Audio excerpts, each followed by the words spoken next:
Hello, hello, hello. Welcome back to this series. Yes, 300 plus videos, strong and counting. All right, welcome, welcome. Thank you for joining me. I'm Tomas Garza, and well, here we are in the workbook for students, the one and only. Yeah. So whether you have been following along the entire time that we've been doing the workbook, which dates all the way back to last year, or whether you're simply dropping in and you're wondering, well, who's this guy? Welcome. I invite you to stick around because you're here for a reason. Whether you're simply browsing YouTube right now and you happen to think I look cool, which is very nice of you, thank you. But that's not why you're watching, right? There's something that I'm going to say that you need to hear today. What that is, I have absolutely no idea. My job is simply to show up and share. As someone who teaches, my job is simply to show up and teach. My job is simply to show up and give the gift of healing. It's accepted by you, and indeed this is the case all the time. It's accepted by you eventually, but that's not for me to say.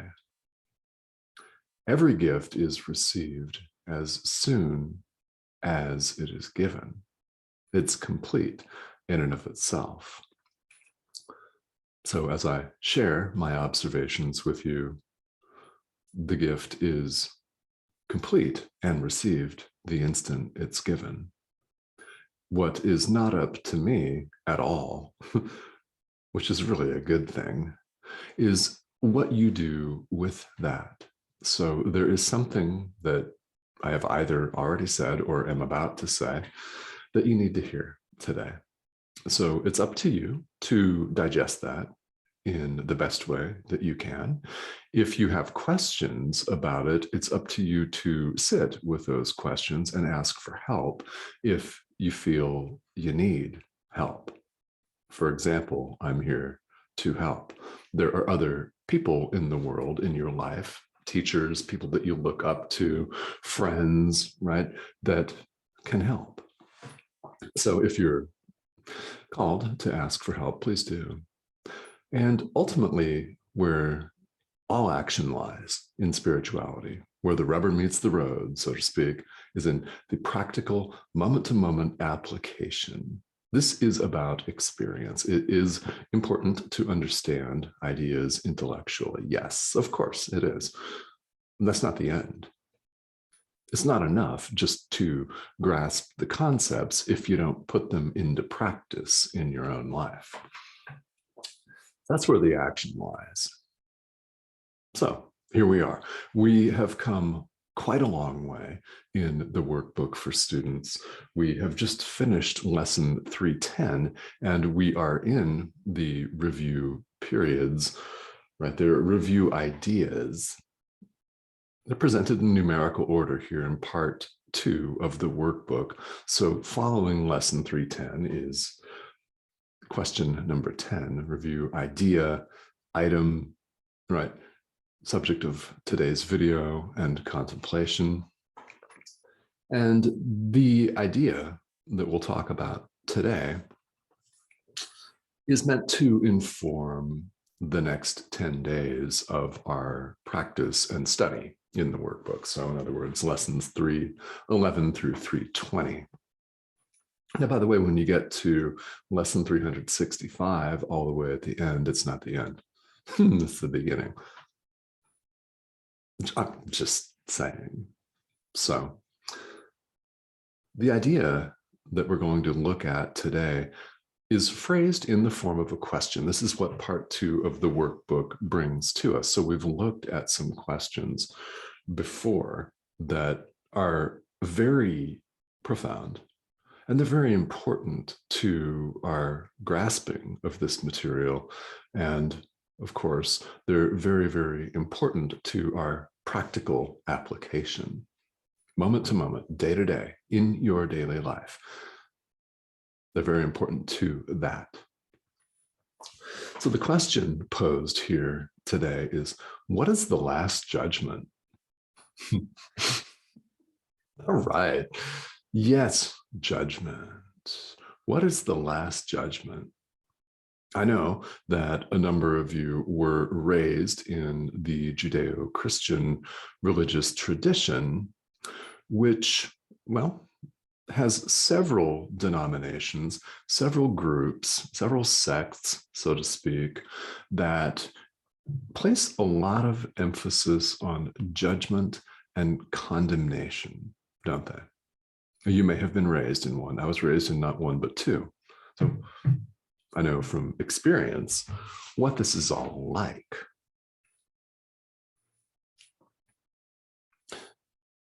If you count yourself among these people that had this indoctrinated, right, that had this gavaged, right? If you know what gavage is, it's how they make foie gras when they take a perfectly good duck or goose and stick a feeding tube down its throat and force feed it some grain, right? That is, it's a brutal image to contemplate, is it not? Even if you love foie gras, and it's kind of tasty, right? It's really tasty. Yeah. Mm-hmm. This is what some indoctrination is like, isn't it? It's being force fed. It's having ideas that may not sit with you, shoved down your throat. Judgment. I mean, think of the leaflets that sometimes get left at your door or in your mailbox, right? Of images of people suffering and being punished and being thrown into a lake of fire, a fiery hell, being whipped, chained, tortured by God, who, of course, appears in these pictures as this old man with a beard, which, as we know, could not be further from the truth. We know from our study of this workbook that you are not a body, we are not bodies. So any attempt to depict God is already completely off base and illusory. Right? So, in other words, God's not a man with a beard, nor is God a woman, by the way.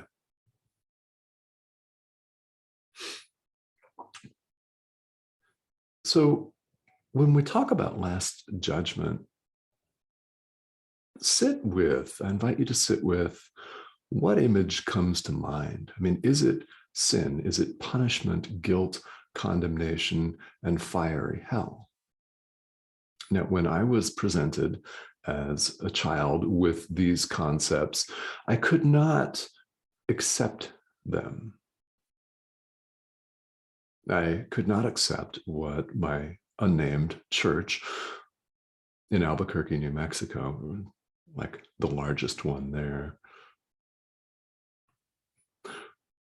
I could not accept what everybody was saying, that at least 80% of the world is doomed because they're not Christian. They're going to fiery hell right away. And even people in the Christian tradition are still condemned to a fiery hell because they don't go to our building at 11 o'clock on Sunday and recite the same liturgies as we do and listen to the same instruction as we do, etc., etc., etc. You know where I'm going with that.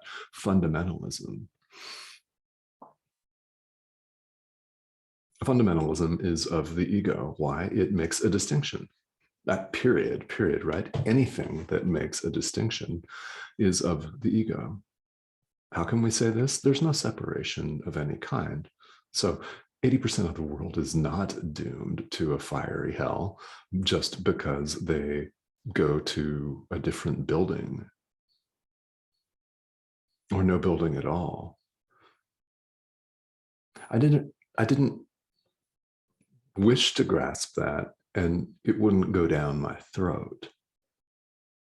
That idea of judgment didn't go down my throat because at the same time, these same people taught that God is love, which is true. That is true. So how is it even possible that perfect love itself, could condemn and judge and place blame and separate saints from sinners, so to speak? To be honest with you, my thought was, what a crock of shit. That is complete bullshit. And this is what I thought. And when I attempted to voice my questions, not in the way I just did, because I wanted to be a respectful young human. But when I voiced questions along the lines of how could perfect love condemn? How is this apparent dichotomy even possible? I mean, really, right? It's an apparent contradiction, isn't it? Love, forgiveness, punishment, love, forgiveness, punishment. I sensed then, this was decades ago, that you can't have both. And A Course in Miracles has served for me as a confirmation of that. And that's exactly what it has done, has served as a confirmation of the fact that you can't have hatred and love in the same breath, in the same being. In other words, either your forgiveness is total or it's not at all. Love is all-encompassing. And what we see, and what the ego resists, in other words, we resist it in the world, is the truth that you can't keep certain forms of hatred for yourself. A Course in Miracles refers to this in many ways. The term that most often comes up is specialness. In other words, people want to hold out certain people in their lives, certain groups of people, say a political party, that's a perfect example, for condemnation and demonization. They want to condemn one group to a fiery hell, yet love on another group.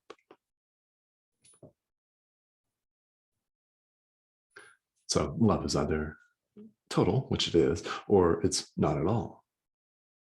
In other words, in order to be loving, in order to make what we refer to in the world as progress on the spiritual path, which I know that each of you is interested in order to do that, we can't hold out some people or groups of people for special love, and we can't hold out some people for special hatred. We cannot love one person more than another. It's either complete and total or not at all. So in this light, let's talk about the last judgment. Would perfect love condemn?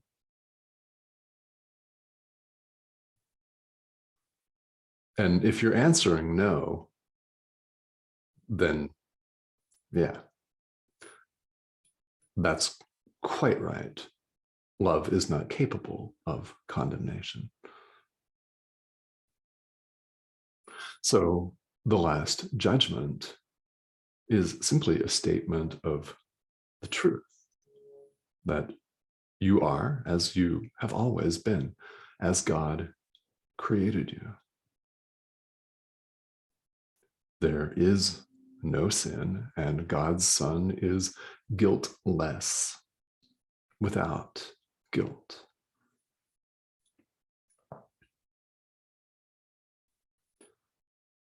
What is true has never changed. This has never changed.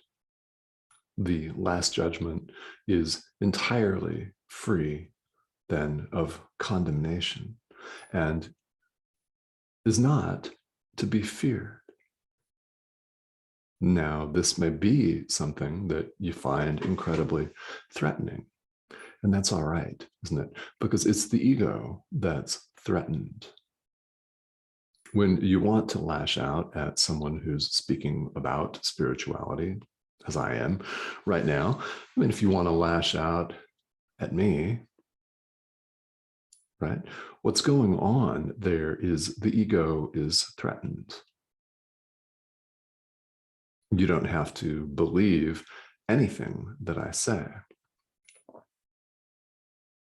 As we mentioned earlier about the giving of a gift, it is received. You have received this gift. You're receiving it right now. It's up to you when you accept it.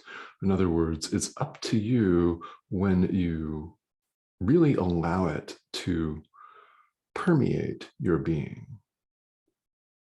It's up to you when you choose to even contemplate it. And it's entirely up to you when and how you put it into practice in your daily life, moment to moment, the present moment being the only moment that there is.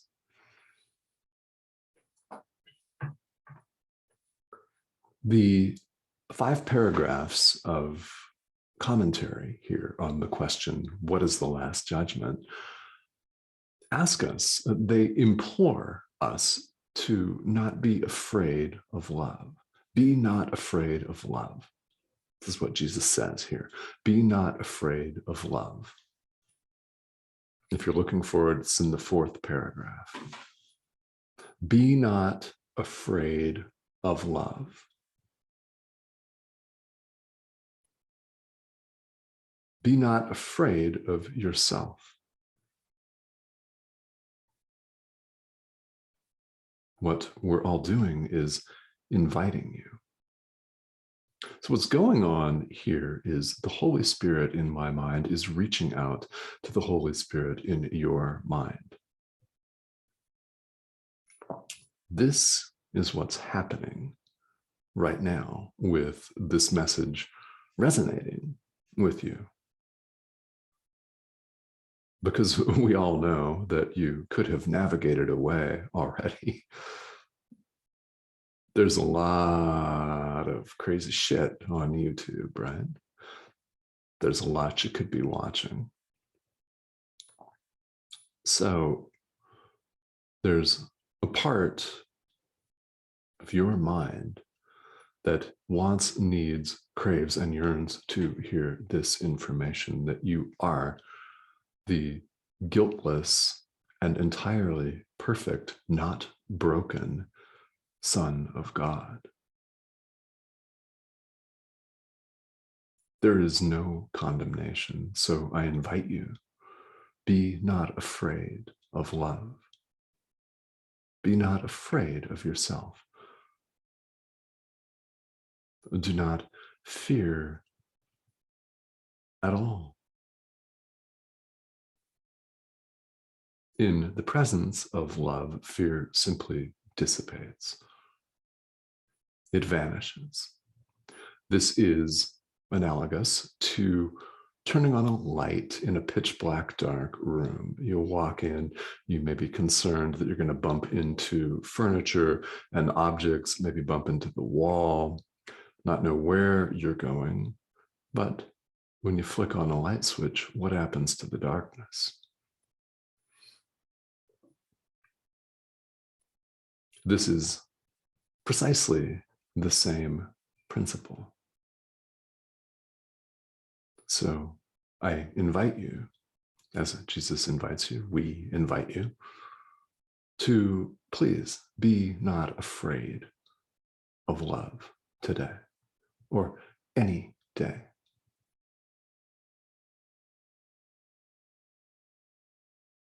All right. I'm going to give a moment for that one to sink in, right? Because this one is powerful, powerful stuff. So for the next 10 videos here in this series, we'll be looking at an idea from the workbook for students with this question: what is the last judgment, as a backdrop. So if you've been afraid of the last judgment, no need for fear anymore for anything.